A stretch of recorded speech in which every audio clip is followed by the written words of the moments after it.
લોકોએ ગુલાબના ફૂલ આપીને મતદાન જરૂર કરજો એના માટે એક અભિયાન ચલાવ્યું હતું।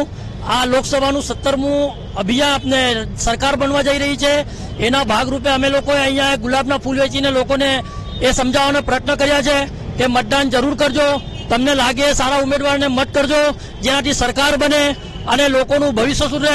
એવા મતદારોને એવા લોકોને ઉમેદવારને ચૂનજો જે દેશનું ભલું કરતું હોય, લોકોના કામ કરતું હોય, પક્ષપાત ના કરતું હોય અને દેશને બચાવવાના એ પ્રયત્ન કરતા હોય એવા ઉમેદવારને મત કરજો, એવું અમે અભિયાન ચલાવી રહ્યા છે। આગામી લોકસભાને ધ્યાનમાં રાખીને મતદાન અભિયાનનો એક પ્રોગ્રામ રાખવામાં આવ્યો હતો પાણીગેટમાં। એમાં મતદારોને જાગૃત કરવામાં આવી રહ્યા છે કે જે વધારેમાં વધારે પડતું મતદાન કરે અને ગરમીનું જે માહોલ છે એ ગરમીના માહોલથી કોઈ બીવાની કે ડરવાની જરૂર નથી।